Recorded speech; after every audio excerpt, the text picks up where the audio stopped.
All right, welcome back, everyone. We're diving into some seriously fascinating territory today. Alien abductions. Definitely one of those topics that just never gets old. Right, and we've got a case that's like the granddaddy of them all. Betty and Barney Hill. Oh, yeah. 1961. A story that just keeps on giving. A late-night drive, a mysterious light in the sky, missing time. And under hypnosis, whoa, boy, a whole other layer of strangeness unfolds. Exactly, so let's break it all down. Sounds good. Picture this. It's September 19th, 1961. The Hills are driving home to New Hampshire after a vacation in Niagara Falls. A road trip, just enjoying the scenery. Little did they know. Right. So they're cruising along, and they notice this bright light in the sky. At first, they probably thought it was just a star or a plane, right? Something totally explainable. Yeah, it happens, right? But then this light starts acting really strange. It moves erratically, like it's following them. And Barney, he gets a little closer look with his binoculars. What he claims he saw through those lenses is what really kicks things up a notch.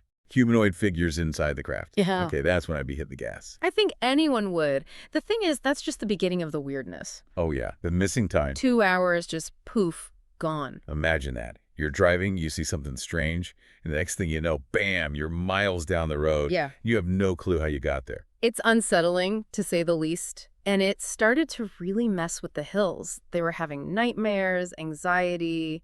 It was affecting their lives. So they decided to seek help. And that's where Dr. Benjamin Simon, a prominent Boston psychiatrist, enters the picture. He specialized in using hypnosis to help patients recover repressed memories. It was a pretty cutting-edge technique at the time. So under hypnosis, what starts coming out is absolutely wild. They both independently describe being taken aboard this spacecraft. Not only that, they describe these beings. The classic grays we hear so much about, right? Yeah.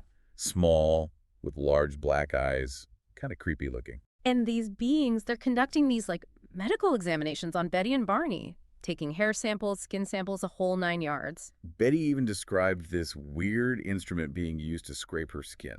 And the details they give, man, it's vivid stuff. They describe the layout of the craft, the instruments.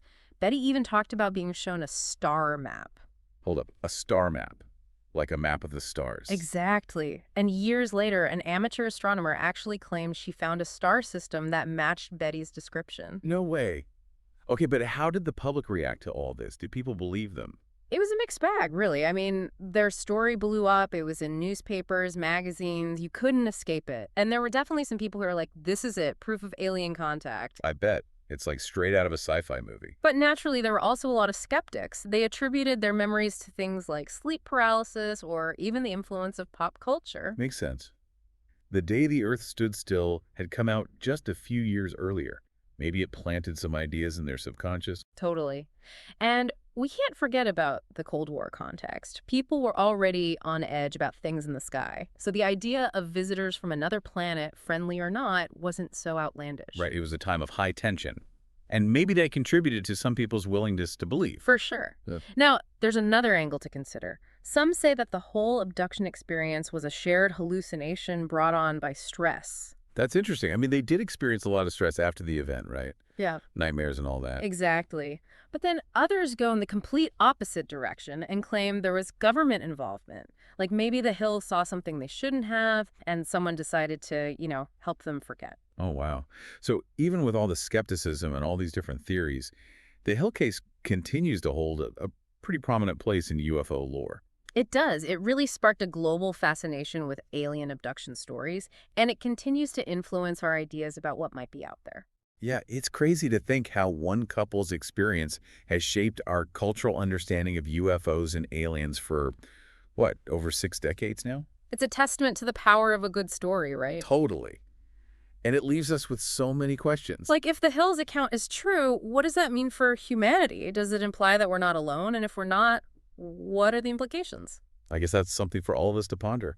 And hey, maybe one day we'll have those answers. Maybe. Until then, keep those eyes on the skies, folks. And let us know what you think really happened to Betty and Barney Hill. Always a good time to speculate. Thanks for joining us for this deep dive. We'll be back next time with another fascinating case. See you then. See ya. Bye. Bye.